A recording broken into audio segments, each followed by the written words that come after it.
아멘. 네, 말씀 봅니다. 마태복음 11장 27절에서 30절까지입니다. 마태복음 11장 27절에서 30절까지 제가 읽도록 하겠습니다. 내 아버지께서 모든 것을 내게 주셨으니 아버지 외에는 아들을 아는 자가 없고 아들과 또 아들의 소원대로 계시를 받는 자 외에는 아버지를 아는 자가 없느니라. 수고하고 무거운 짐진 자들아 다 내게로 오라. 내가 너희를 쉬게 하리라. 나는 마음이 온유하고 겸손하니 나의 멍에를 메고 내게 배우라.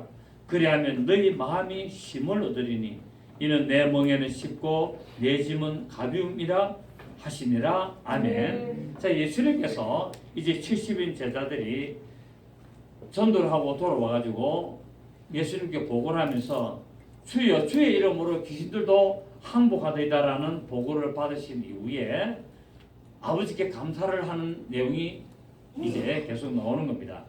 그리고 하나님께 감사를 하시면서 하나님 아버지의 이름을 아들에게 주어서 아들을 통하여 아버지를 나타내게 하신 것에 감사하다는 겁니다. 그러면서 왜 감사하냐? 아버지의 이름, 그 여호와의 이름을 나에게 새 이름으로 주어서 그 아버지의 이름인 그 새 이름을 가지고 귀신들을 명하니까 전부 다 귀신들이 항복하는 그 일을 감사하게 이렇게 올리는 것을 볼 수가 있습니다. 그러면서 그것이 결국 뭐냐? 오늘 본문에 보내 27절에 내 아버지께서 모든 것을 내게 주셨다. 여러분, 하나님이 그 하나님의 이름을 주기 때문에 모든 것이 다 주는 겁니다. 그죠? 왕을 보면 왕의 이름으로 대사를 보내든지 왕의 이름으로 특사를 보내든지 그렇게 하면은 그 사람이 모든 정권을 가지고 다 하는 것처럼 이제 예수님이 결국 아버지의 이름을 모든 아버지의 이름을 이렇게 다 받아서 그 이름으로 귀신을 쫓아내고 하나님의 뜻을 나타내는 것을 보여줄 수가 있습니다. 그래서 내 아버지께서 모든 것을 내게 줬다는 것은 결국 예수 그리스도의 이 말씀은 인간은 스스로 하나님을 알 수 없다는 겁니다. 아버지가 주셔야만이 하나님을 알 수가 있어요. 그래서 인간은 절대적으로 혼자서 하나님에 대한 어떤 그런 영적인 지식을 알 수 없습니다. 그런데 인간들은 어리석게도 자기의 노력으로 하나님을 알려고 그러는 거예요. 자기의 노력으로, 자기의 지식으로, 자기의 어떤 수고를 해가지고 하나님을 알려고 하니까 모든 종교들이 나오는 겁니다. 그래서 하나님을 알아보려고 이 방법 저 방법 씁니다. 여러분 티베트 그 보면은 그 신을 만나기 위해서 고행하지 않습니까? 걸음을 세 걸음 걸어가고 땅에 쫙 엎드려가지고 머리, 코, 뭐 손바닥, 다리까지 다 되잖아요. 또 일어나가지고 세 번을 걸어갑니다. 왜요? 그렇게 함으로 말미암아 신을 만나려고. 그런데 그렇게 한다고 신을 만나는 게 아니에요. 만날 수가 없습니다. 저 또 이슬람도 보십시오. 이슬람도 하루에 5번씩 그 머리를 갖다가 땅바닥에 대고 엉덩이 딱 치에 올려가지고 그렇게 기도를 하고 만나려고 하는데 만나지는 게 아니에요. 도리어 뭡니까? 악한 귀신들만 계속 역사를 하게 만드는 겁니다. 우상에게 절하게 되고. 그렇기 때문에 하나님은 이렇게 인간 스스로 노력한다고 해서 절대로 하나님을 알 수가 없다는 겁니다. 하나님이 주셔야만이 알 수가 있다는 겁니다. 그것이 바로 성령으로 우리에게 오셔서 성령으로 역사를 해야만이 하나님을 알 수 있습니다. 교회를 다닌다고요. 하나님을 안다. 천만의 만만의 말씀입니다. 교회를 100날을 다녀보십시오. 교회를 평생을 다녀보십시오. 성령님이 역사를 안 하면 하나님을 알 수가 없습니다. 성경을 엄청 많이 읽습니다. 성경을 많이 읽어도요. 성령님이 역사를 하지 않으면 그 성경은 그냥 문자입니다. 문자. 성령님이 역사하셔서 이 말씀을 깨닫게 해 주셔야만이 하나님을 알 수가 있고 하나님의 뜻을 발견할 수가 있습니다. 그런데 인간은 이런 한계를 깨닫지 못하고 계속 하나님의 어떤 그런 신비로움을 알고 이상한 방법을 사용해 가지고 잘못된 길로 가는 겁니다. 그래서 어떤 무엇을 하면은 하나님을 만날 수 있을까? 그래서 결국 뭡니까? 이상한 그런 이단에 빠지게 되고 그런 잘못된 길로 가게 되는 것을 볼 수 있습니다. 그래서 사도 베드로가 베드로서 3장 16절에서 편지를 보내면서 뭐라고 그랬습니까? 무식한 자들과 구시지 못한 자들이 다른 성경과 같이 그것도 억지로 풀려고 하다가 스스로 멸망에 이른다. 그러니까 기록된 이 성경, 이 하나님의 말씀, 이 성경을 억지로 풀면은 멸망한다는 거예요. 억지로 풀면은. 이걸 하나님의 뜻, 성령님께서 가르쳐준 대로 요한일서 2장 27절에 기름 부음이 임하시면은 아무도 너를 가르칠 필요가 없고 그 기름 부심이 예수님께서 말씀하신 모든 것을 생각나게 하고 알게 한다고 이야기했는데 그렇게 해서 뭐 우리가 아무도 가르칠 필요가 없단 말이 아니라 우리는 진리를 따라서 우리가 배워 나가야 된다는 사실입니다. 그런데 사람들은 이거를 모르기 때문에 성경을 억지로 끼워 맞추는 거예요. 성경을 억지로 끼워 맞추니까 인본주의가 나오고 공산주의가 나오고 이상한 그런 주의들이 나오고 율법주의가 나오고 그런 이상한 종교들이 나올 수밖에 없다라고 말하고 있습니다. 그리고 고린도전서 또 사도 바울이 말합니다. 4장 6절에 기록된 말씀을 넘어가지 마라. 기록된 말씀 밖에 넘어가지 말라라고 또 하고 있습니다. 그렇습니다. 하나님은 창조주이십니다. 하나님께서 모든 것을 아들이신 예수 그리스도를 위하여 창조하시는데도 불구하고 인본주의자들은 하나님이 모든 것을 우리를 위하여 만들었다고 이야기합니다. 자, 하나님이 우리를 위하여 만드는 것도 맞죠, 그죠? 맞습니다. 근데 근본적으로 보면은 하나님의 신본주의로 보면은 하나님은 이 모든 만물을 우리를 위하여 만든 것이 아니라 아들을 위하여 만들었다고 성경은 말씀하고 있습니다.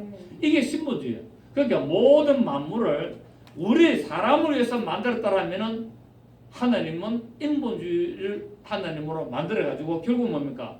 우리를 지옥에 보면 안 되고 우리를 보내면 안 되고 하나님은 우리를 위하여 만들기 때문에 우리를 사랑해서 우리를 반드시 전부 다 구원한다라고 이렇게 몰아가고 있습니다. 이게 오늘날 신학의 방향으로 흘러가고 있다고. 그런데 하나님은 이 모든 만물을 아들을 위하여 만들었다고 하면은 신본주의가 되는 거예요. 그래서 모든 것을 예수 그리스도로 초점을 맞춰야 되는 거예요. 물론 우리를 위하여 만드는 것도 있습니다만 그거는 그리스도 예수 안에서 예정된 그 우리를 위하여서 아들을 위하여 모두 만드는 겁니다. 아들이 예수 그리스도께서 반드시 사람의 모습으로 나타나야 되기 때문에 바로 그 하나님이 사람의 모습으로 나타나도록 존재하시기 때문에 그 존재 안에 누구를 품고 있다? 그분의 형상을 따라 만들어야 될 사람을 품고 있다는 거예요. 그래서 우리를 만나는 게 되는 것이지 예수님이 이 세상에 피를 흘리러 곧 죽으시러 오실 그 길을 예비하기 위하여 우리가 만들어진 겁니다. 알겠습니까? 결국 우리도 누구를 위하여 만들어졌습니까? 우리도 결국 예수를 위하여 창조된 거예요. 그러니까 모든 만물은 우리 인간도 다 포함이 되는 겁니다. 그래서 모든 만물 우리까지도 심지어 하나님이 왜 창조하셨느냐? 바로 예수 그리스도를 위하여 창조하신대. 그러면 왜 예수 그리스도를 위하여 창조됐느냐? 그분은 반드시 피를 흘리도록 계셨다는 겁니다. 피를 흘리도록. 왜? 피에는 생명이 있기 때문에. 그래서 그분이 바로 이 세상에 오셔서 죽고 부활을 경험하도록 존재하셨다는 사실을 우리가 알 수가 있습니다.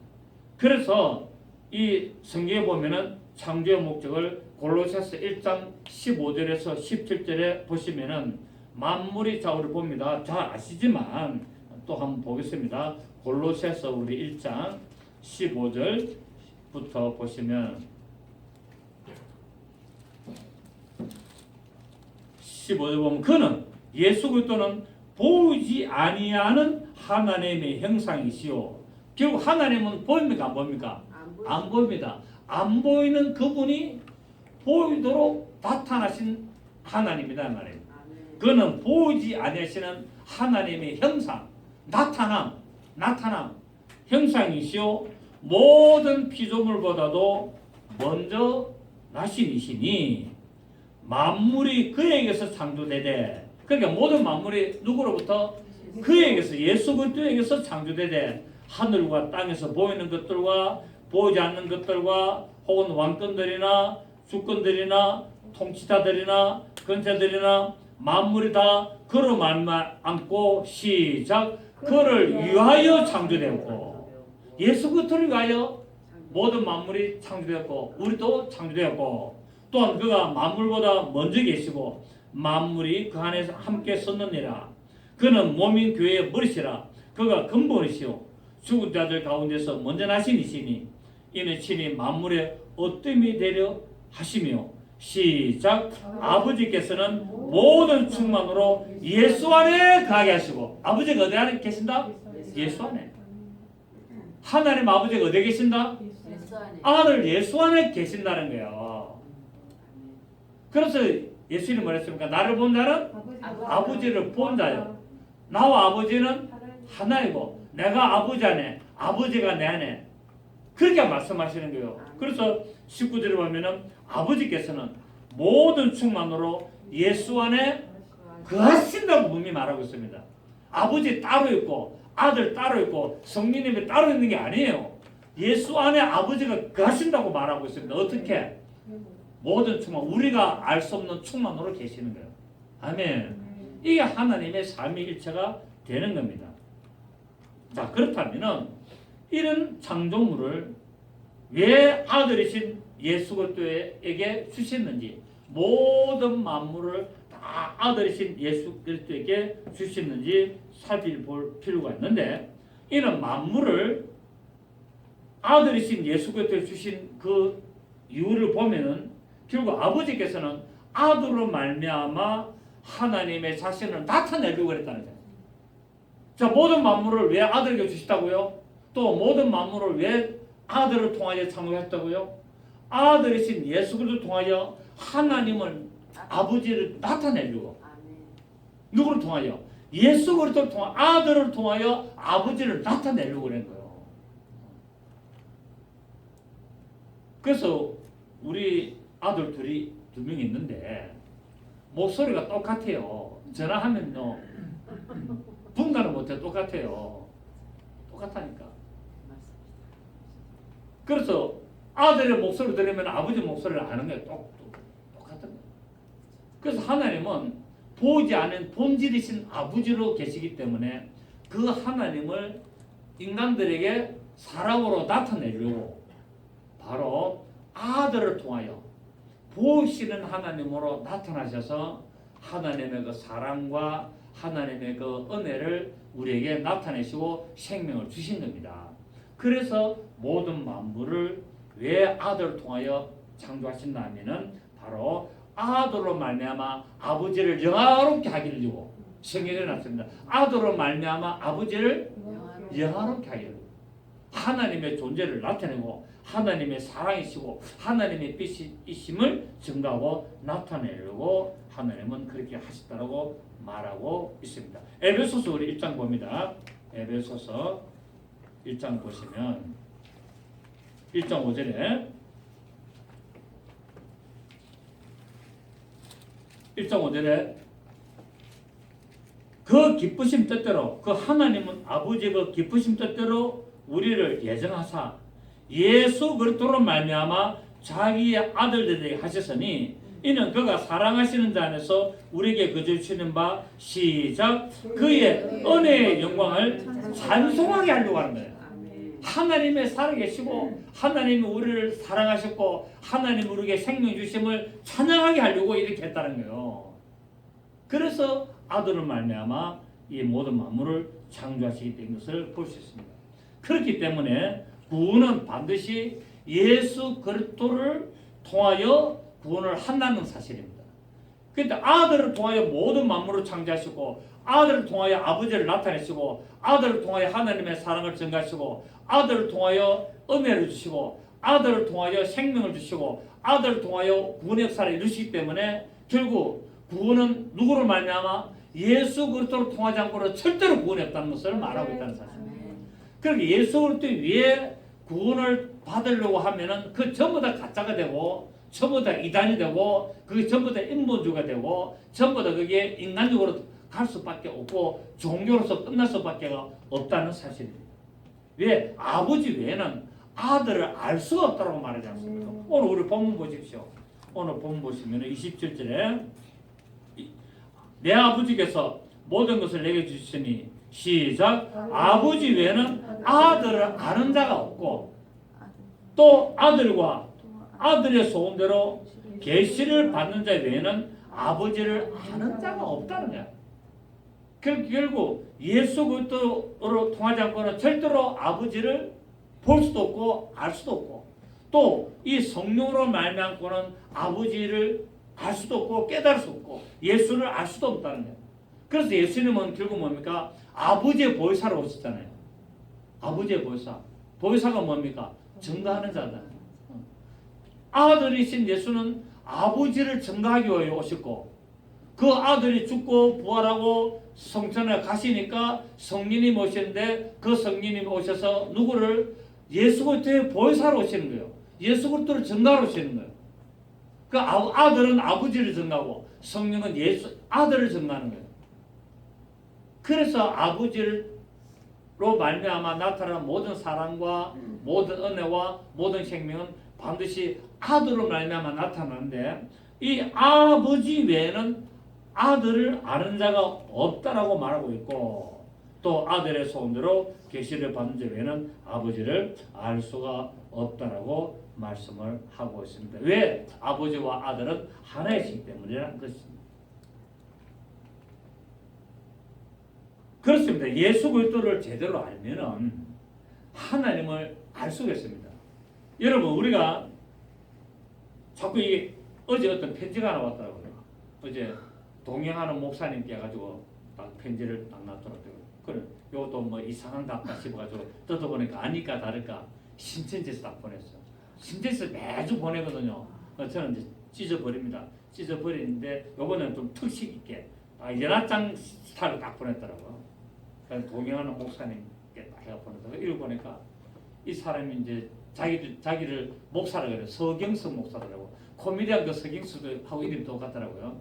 서경수 목사인데 자기는 이렇게 연세대학교 신학대학원을 졸업해가지고 이제 교회를 개척도 했는데 계속 설교 준비를 하고 해보니까 한계가 아니더라. 그런데 자기는 신천지를 만났다. 그 신천지가 보니까 너무 자유한다. 너무 자유하고 진짜 이것을 성경을 내가 알게 되고 내가 정말 어떤 그런 교리나 신앙을 다 벗어버리고 진짜 나는 성경을 알게 됐다. 그래서 목사님도 시간을 한번 내주시면은 제가 한번 찾아뵙고 우리 신천지에 대해서 말씀을 드리겠습니다라고 편지하더라고. 내가 그걸 읽으면서 그래 신학교 백날 다니면 많어. 그리고 목회하면 많어. 성경 백날 보면 많어. 설교 준비 백날 한다고 머리 짜면 많어.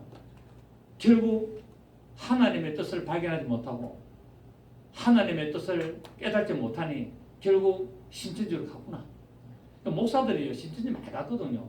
장로들, 권사들 부지기 서로 갔습니다. 왜 그럴까요? 성령으로 역사하지 않으니까 말씀을 깨닫지 못하는 거예요. 그러니까 말씀에 갈증은 있는데 말씀을 알고 싶고 말씀을 이렇게 하는 갈증은 있는데 교회에서 가르치지를 못하니까 다 가버린 거예요. 신천지로. 그 사람 안에는 뭐가 없었습니까? 성령이 없었어요. 그 사람 안에는 성령이 없다 보니까 보혜사 성령을 찾으러 간 거야. 그게 이만희를 찾으러 간 거야. 보혜사 성령. 그러니까 안에 성령이 없다 보니까 성령을 찾긴 찾는데 가짜를 찾은 거야. 가짜를. 요새는 가짜가 더 진짜보다 더 진짜 같아요. 가짜가요 똑 진짜 같다니까요. 3D 프린터를 만들어 보십시오. 똑 갖고 어찌 보면은 더 제품이 좋아요. 더 제품이.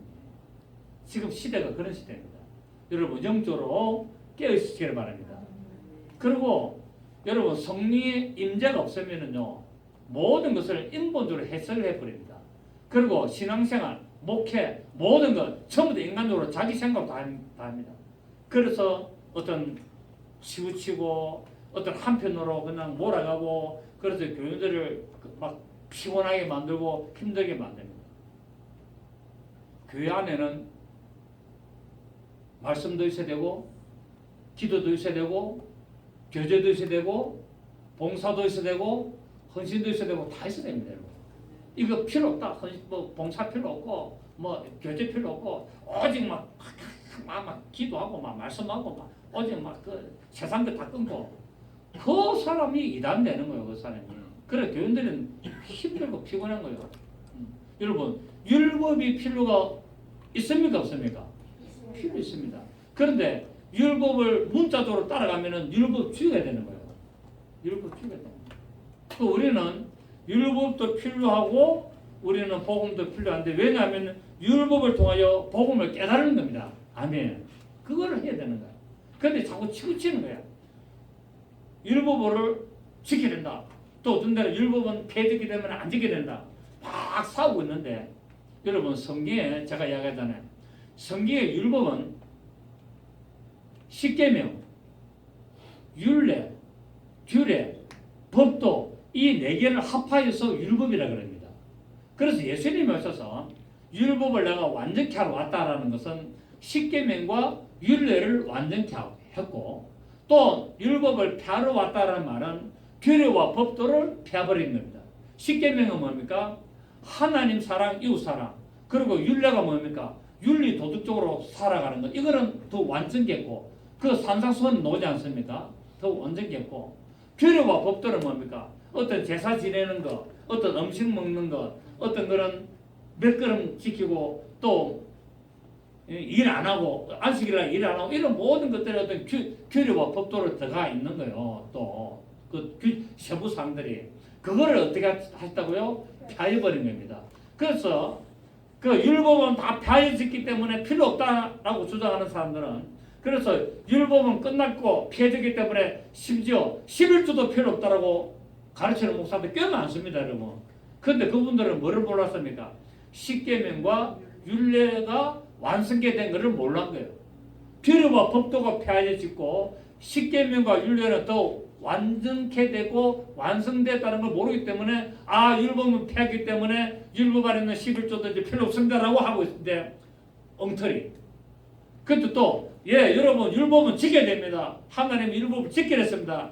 라고 또 주장하는 사람들은 무엇을 모르냐면은 십계명과 율례를 지켜야 되는데 규례와 법도가 폐해진 걸 또 모르는 거예요. 그러니까 율법을 지켜야 된다. 또 율법은 필요 없다. 이렇게 막 싸고 있는데 이 십계명과 율례와 규례와 법도 중에서 무엇이 지켜야 되고 무엇이 폐해지는가를 모르기 때문에 그렇다는 거예요. 우리 십계명 지켜야 되는가 안 지켜야 됩니까? 지켜야 되죠. 율례 뭡니까? 율례와 도덕법 착하게 살아야 되고 선하게 살아야 되고 그건 인간은 당연히 해야 되는 겁니다.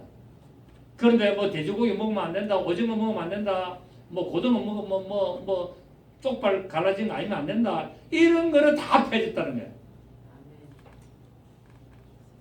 심지어 사도 바울은 말합니다. 우상에게 바쳐진 재물이라도 자기는 먹을 수 있다 없다? 자기는 먹을 수 있다. 그러니까 신약 성경에 보면은 그 재물의 음식이 돼서 나오는 것이 사도행전 15장, 그 다음에 고린도전서 8장, 로마서 14장, 디모데전서 4장 이 네 군데가 나옵니다. 자, 사도행전 15장에 보면은 이방인들에게 복음을 막 전하다 사마리아 복음을 전하다 보니까 또 이방인들의 복음을 전하다 보니까 갈라디아 교회나 뭐 안디옥 교회들 하다 보니까 음식 먹는 거 가지고 문제가 된 거예요. 이 유대인들이 와가지고 이거 먹으면 안 된다 이렇게 된 거예요. 그래서 사도들에게 파송을 합니다. 가가지고 무엇을 먹으면 안 됩니까? 라고 하니까 그래서 사도들이 회의를 해가지고 먹으면 안 되는 거 우상의 제물, 예? 그 다음에 뭐 목매어 죽인 거, 뭐 피, 이제 이렇게 이야기하는데 이것도 성경적입니까? 베드로의 생각입니까? 베드로의 생각이 자 보세요. 이왕 말 오늘 본문은 좀 다릅니다만은 말이 이상 흘러가네요. 자 사도행전 15장 보십시오. 나왔으니까 한번 해봅시다. 자 사도행전 15장 보면은 20절에 19절에 그러므로 내 의견에는 이방인 중에서 하나님께로 돌아오는 자들을 괴롭게 하지 말고, 그러니까 이방인들을 구원시켜 가지고 저들이 구원으로 오는 자들을 괴롭게 하지 마라. 뭐로 먹는 거 가지고 괴롭게 하지 말라는 거 하지 말고, 다만 우상의 더러운 것과 음행과 목매어적인 것과 피를 멀리하라고 편지하는 것이 옳으니 이것은 결국 뭡니까? 예로부터 각 성에서 모세를 전하는 자에서 안식일마다 그에 읽었습니다. 자 이게 나오는데 여기 베드로가 자기의 생각이라고 이야기하는 것입니다. 내가 생각하기로는 하고 있습니다. 예? 17절. 19절 내 의견에는 예. 17절에 보면은 15장 17절에 이는 그 남은 사람들이 내 이름으로 일컬을 받는 모든 이들에게 17절 아닌데? 19절. 네? 19절. 19절. 내 의견에는. 그렇지. 자, 그러므로 내 의견에는 하나님의 말씀에는 하지 않고 내 의견에는 해놨습니다. 그럼 왜 그러면 베드로는 내 의견이 했냐? 베드로는 율법 아래 있던 사람입니다. 맞습니까? 베드로는 계속 유대인으로서 율법을 지켜왔던 사람이기 때문에 여기서 아직까지 뭐가 됐습니까? 이게 우상의 제물을 먹으면 안 된다는 게 이건 딱 머릿속에 박혀 있는데요. 그래서 내 의견에는 했는데 역시 동일하게 그 율법을 철저하게 지켰던 바울은 뭐라고 하는가? 고린도전서 8장을 봅니다. 자, 고린도전서 8장을 보시면 고린도전서 8장을 보시면은 우상의 제물에 대해서 이야기하잖아요. 1절에 우상의 제물에 대해서는 우리가 다 뭐 한다? 지식이 있다. 그러니까 율법 하나님의 말씀에 율법에 지식이 있기 때문에 우상 제물 먹으면 안 된다는 걸 다 안다 모른다. 다 알고 있다는 거야. 우상의 제물에 대해서는 우리가 다 지식이 있는 줄 안다. 그러니까 베드로나 바울이나 예수님의 12제자들 전부 다 유대인들이기 때문에 다 우상의 제물을 먹으면 안 된다는 지식이 다 있는 줄 알지만은 그러나 그 지식은 뭐하게 만든다? 교만하게 하며 사랑은 덕을 세운다. 사랑을 베풀려면은 결국 우상의 제물을 먹는 거 안 먹는 거 가지고 따지지 말라는 거예요. 그러면서 사도 바울이 쭉 나옵니다. 우상의 자 4절을 보시면은 그러므로 우상의 제물을 먹는 일에 대하여는 우리가 우상은 세상에 아무것도 아니며 또한 하나님은 한 분밖에 없는 줄 아노라. 비록 하늘에나 땅에나 신이나 불리는 자가 있어 많은 신과 많은 주가 있으나 그러나 우리에게는 한 하나님 곧 아버지 계시니 만물의 그에게서 났고 우리도 그를 위하여 있고 또한 한 주 그리스도께서 계시니 만물의 그로 말미암아 우리도 그로 말미암아 있느니라. 그러나 이 지식은 모든 사람이 있는 것이 아니므로 시작 어떤 이들은 지금까지 우상에 대한 습관이 있어 우상의 제물로 알고 먹는 거로 그들의 양심이 약해지고 더러지는. 자 7절에 보니까 그러나 이 지식은 뭡니까?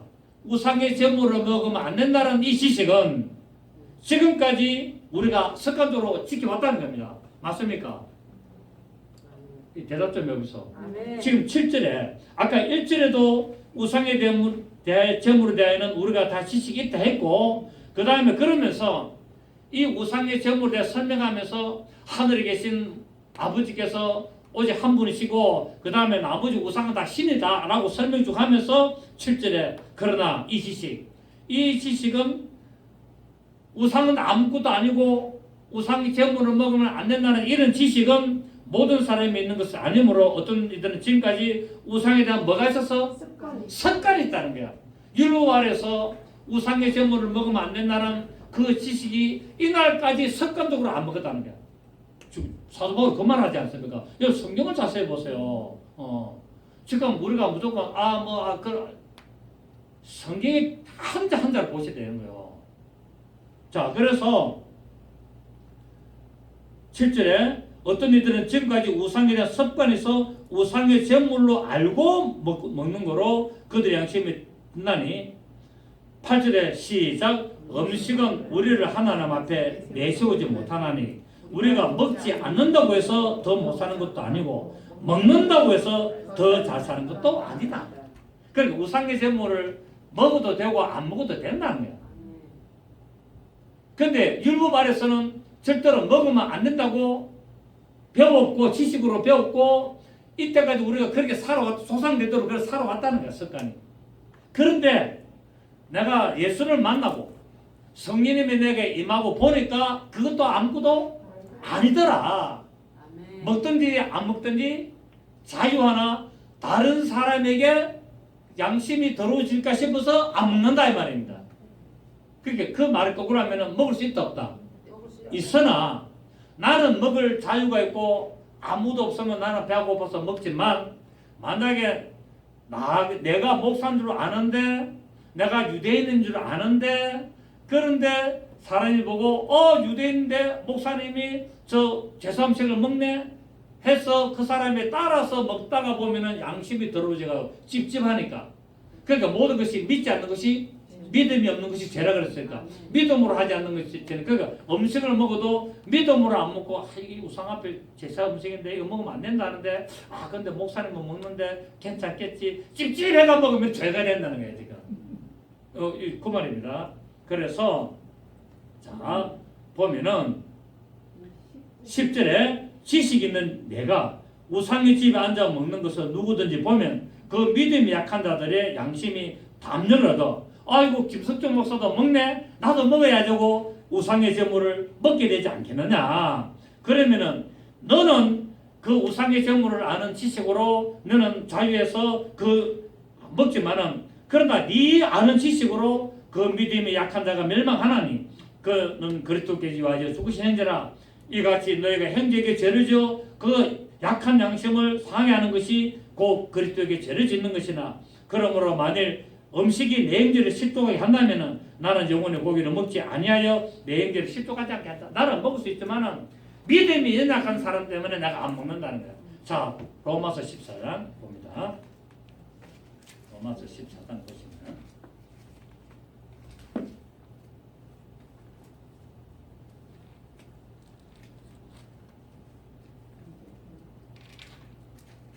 로마서 14장 자 21절을 보면은 20절을 보면은 음식으로 자 17절에 시작 하나님의 나라는 먹는 것과 마시는 것이 아니요 오직 성령 안에 있는 의와 평강과 희락이라. 하나님의 나라는 먹어도 된다 안 된다 포도주 마시면 된다 안 된다 뭐 돼지고기 먹으면 된다 안 된다 그게 아니라는 거. 마시는 거 일치 아니고 오직 성령 어디 안에서 성령 안에서 의와 평강과 희락을 내가 성령 안에서 말씀으로 내가 충만하면서 기도하면서 내 돼지고기 삼겹살 좋아하니까 먹고 야 족발 이거 너무 맛있네 하고 평강 누르면 되는 거예요. 먹기 싫은 사람 가져오세요. 우리 동의하는 교회에서 먹겠습니다. 자 그래서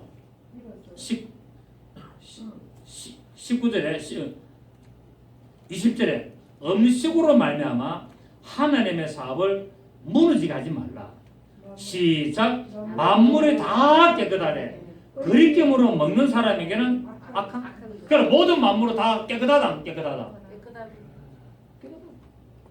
돼지고기도 깨끗하고 다 깨끗하다. 모든 만물 깨끗한데 내 마음이 끓이김으로 먹는 사람에게는 악하게 된다는 거야. 돼지고기 먹으면 안 된다는데 목사님이 비늘 없는 거 먹으면 안 된다던데. 그래서 숨가지고 오징어 딱 먹는데 찝찝해. 그 사람한테 되게 악하게 체하는 게 소화제 먹어야 되는 거다. 그리고 우리도 음식 먹을 때 기분 나쁘고 찝찝 먹으면 안 된다 하잖아요. 그게 다 몸에 그렇게 되는 거예요. 평강과 희락을 드시기를 바랍니다. 자, 그래서 21절에 고기도 먹지 아니하고 포도주도 마시지 아니하고 무엇이든지 내 행위로 그렇게 하는 일을 아니하면 아름다우니라. 내게 있는 믿음을 하나님 앞에서 스스로 가지고 있어라. 그런데 나는 먹을 수 있는 믿음은 어쩌라고요? 가지고 있어라는 거야. 나는 모든 걸 다 먹을 수 있는 믿음이다. 제사 음식도 먹을 수 있는 믿음은 그거 가지고 있으라는 거야. 너는 하나님 앞에서 스스로 가지고 있어라. 자기가 옳다는 바로 자기를 정죄하지 않은 자는, 그러니까 나는 그런 믿음이 있는데 옆에 사람이 그러니까 또 내가 먹으면 안 되나 이래 하지 말라는 거야. 자유해라는 거예요. 제 얘기 오늘 이야기 됩니까? 자, 그러면서 그런 자가 뭐가 있다고요? 복이 있다는 거야. 그러니까 이 말은 뭡니까? 말씀으로 성령 안에서 자유하는 자가 복 있는 자입니다. 아멘. 그러면서 23절 시작. 의심하고 먹는 자는 정죄되었나니 이는 믿음을 따라하지 아니하기 때문이라. 믿음을 따라하지 아니하는 것은 다 죄다. 음식을 먹을 때 찝찝하게 먹는 것이 죄라는 거예요. 다 믿음을 따라서 자유하면서 먹으라는 겁니다. 아멘. 아멘. 성경은 이렇게 말하고 있어요. 자, 우리 한번 더 보자. 디모데전서 우리 한번 보겠습니다. 디모데전서 4장으로 생각이 나는데, 예, 자, 4장 3절에 보시면은 혼인을 금하고 어떤 음식물은 먹지 말라고 할 테나, 맞습니까? 그러니까 이제 유대인들이 와가지고 어떤 음식 먹으면 안 된다, 돼지고기 먹으면 안 된다, 오징어 먹으면 안 된다, 가채 먹으면 안 된다. 가채가 얼마나 맛있습니까, 여러분? 할 테나 음식물은 시작 하나님이 지으신 바니 믿는 자들과 진리를 아는 자들이 감사함으로 받을 것이다. 아멘.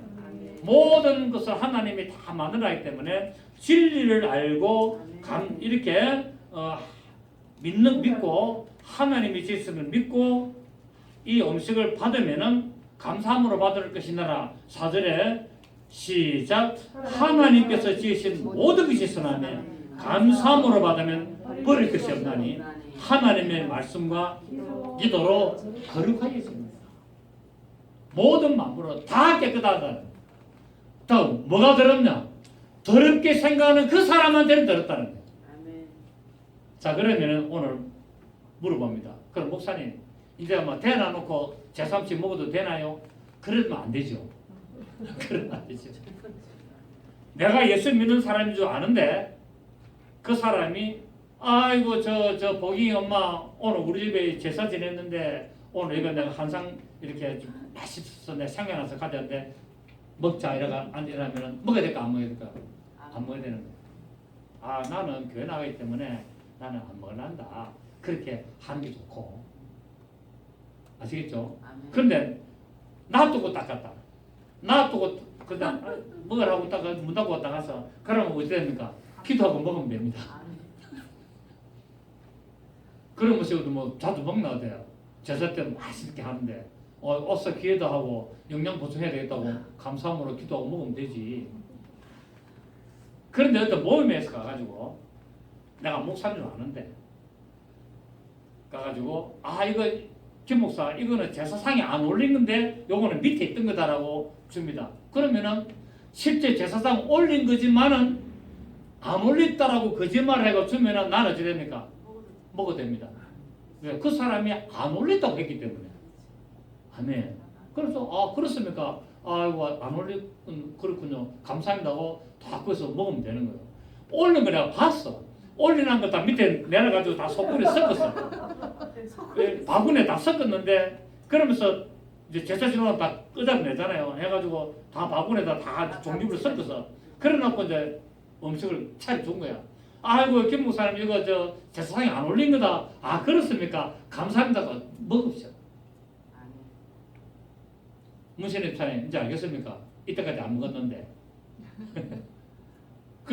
또 나는 상하게 제사 음식은 좀 냄새가 나는 거 없고 이 상이 나의 기분이 안 맞다. 그 사람 먹으면 안 돼. 먹으면 체합니다. 악해집니다. 그 양심이 더러워집니다. 성령이 나타나. 의심하고 먹지 말고 찝찝하면 먹지 말고 믿음이 안 가면 먹지 말라는 거예요. 아시겠습니까? 그런데 음식은 하나님의 나라는 먹는 것과 마시는 것이 아니다. 모든 것이 선함의 말씀과 기도로 거룩해지고 그리고 믿음으로 감사함으로 받으면 버릴 것이 없고 또 나는 이 우상의 제물은 우리가 유대인으로서 이때까지 그렇게 우상의 제물을 먹으면 안 된다는 지식을 고린도전서 8장 1절에서 말했고 그 지식을 따라 우상의 제물을 먹으면 안 되는 오랫동안 습관을 따라 안 먹었으나 내가 예수를 만나고 성령님이 나에게 임하고 보니까 우상의 제물을 먹어도 되더라라고 사도 바울이 고백하고 있다는 거예요. 고린도전서 8장하고 로마서하고 지금 여러분 고린도전서 8장, 로마서 14장, 디모데서 4장 누가 다 적었습니까? 다 사도 바울이 적었지 않습니까? 그래서 이렇게 사도 바울도 여러분 사도 바울은 바리새인 중에 바리새인이었어요. 가마레를 문화했고 그러다가 뭡니까 철저하게 율법을 지킨 사람이에요. 문자적으로. 그래서 이 사람은 우상의 제물을 먹었을까 안 먹었을까? 평생을 안 먹었어. 그런데 예수 만나고 나서 먹는다는 거야. 자기가 그걸 깨달았다는 거야. 그래서 고린도전서 8장에서 우상의 제물에 대하여 우리가 지식이 있으나 이 지식은 우리를 망하게 하는 것이고 하나님의 사랑은 우리에게 덕을 세우는 것이다 라고 말하고 있고 이 로마서 14장에도 바로 또 디모데전서 4장에도 전부 다 이 말씀을 기록을 했습니다.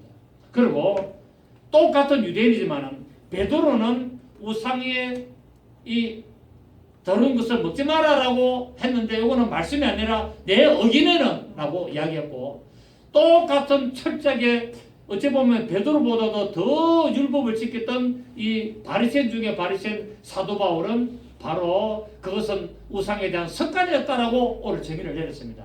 맞습니까? 오늘 여러분 일하시고 결국 무엇을 말하려냐 오늘 본문 다시 돌아가서 정리하겠습니다. 본문 돌아가서 28절에 보면은 시작 수고하고 묵은 자들아 다 내게 이게 수고와 집이 뭡니까? 율법이다. 율법의 아래서 수고하고 율법의 그 묵은 짐 뭘 먹으면 안 된다 뒤죽어 먹으면 안 된다 뭘 하면 안 된다는 규례와 그 법도에 그 무거운 짐을 지고 있는 자들아 다 어디로 오라? 내게로 오라. 예수께로 와라. 예수께 오면은 뭡니까? 모든 것을 다 먹을 수 있는 자유가 있다. 아멘. 모든 것을 다 할 수 있는 자유가 있다. 그래서 이 수고하고 묵은 짐은 결국 뭐냐? 율법을 말하고 있습니다. 여기서 다 내게로 오라. 내가 너를 시게라. 이 시게 하는 것이 뭡니까? 복음입니다. 아멘. 그래서 수고하고 묵은 짐은 율법이요. 우리에게 힘을 주는 것은 뭐라고요? 복음. 예수 그리스도. 이걸 말. 그래서 율법 아래 유대인들이 율법 아래서 수고하고 묵은 짐을 잔뜩 지고 있는 그 유대인들에게 예수님께서 그 율법 아래서 수고하고 묵은 짐을 지고 있는 무엇을 먹으면 안 되고 무엇을 하면 안 되고 어떻게 하고 있는 그런 자들아 내가 와서 율법을 완전히 했고 또 내가 규례와 법도를 폐했고 내가 십계명과 율례를 완전히 했기 때문에 이제 나에게 와서 힘을 얻어라 자유하라 진리가 너희를 자유케 하리니 라고 하신 것을 알 수가 있습니다. 그러면서 30절에 뭐랬습니까? 이는 내 멍에는 쉽고 내 짐은 복음은 쉽다라는 겁니다. 복음은 뭐라고요? 쉽고 이 너에게 주는 그 묵은 짐 율법은 묵은 짐이 있지만 내 짐은 가볍다는 거예요. 아멘. 율법의 짐은 무겁고 내 짐은 가볍다. 수고한 율법 아래 있는 수고는 그 멍에는 계속 수고하지만은 내 멍에는 쉽다. 수고할 필요가 없다는 겁니다. 그걸 지금 대비하고 있습니다. 수고하고 묵은 짐과 또 뭡니까? 28절에 수고하고 묵은 짐과 또 3절에 내 멍에와 내 짐을 이렇게 말하고 있습니다. 율법 아래 있는 수고는 힘들고 그러나 복음 아래 있는 멍에는 쉽고 율법 아래 있는 모든 규례는 법도는 무거운 짐이었으나 내가 너에게 주는 이웃 사랑, 하나님 사랑, 이 윤리와 도덕을 더 완전케 하는 구약의 율법에서는 간음을 안 하면은 괜찮지만은 신약에서는 여자를 보고 음욕을 품으면은 간음이라고 말했던 이 모든 것들은 더 우리에게 자유함을 주는 그리고 완전케 하는 이 복음을 말하고 있습니다. 그래서 내 멍에는 필요 없고 내 짐은 아무것도 필요 없다는 말이 아니에요. 내 멍에도 있고 내가 주는 그 짐도 있지만 그거는 너희가 얼마든지 진리로 자유하면서 감당할 수 있다는 것을 말하고 있습니다. 여러분 이제 우리는 율법이 필요 없는 것이 아니라 율법을 조항을 따라서 우리가 예수 그리스도께로 가는 길을 열어놨기 때문에 내가 죄인임을 깨닫고 또 예수님을 져서 그 십계명과 율례를 완전히 한 그 사랑 안에 하나님 사랑과 이웃 사랑을 들어가고 그리고 우리가 율법과 도덕적으로 착하고 선하고 인간답게 살아가야 되고 그러나 우리는 무엇을 먹으면 되고 안 되고 어떤 것은 뭐 여러 가지 규칙들 이런 것들은 다 예수님께서 다 이었다는 사실을 믿으시고 여러분 자유하시고 주님이 주시는 그 먹이를 내고 그 가벼운 믿음의 그 삶을 사시기를 예수 이름으로 축복합니다. 살아계신 주님 감사드립니다. 그렇습니다. 오늘 주님께서 말씀하십니다.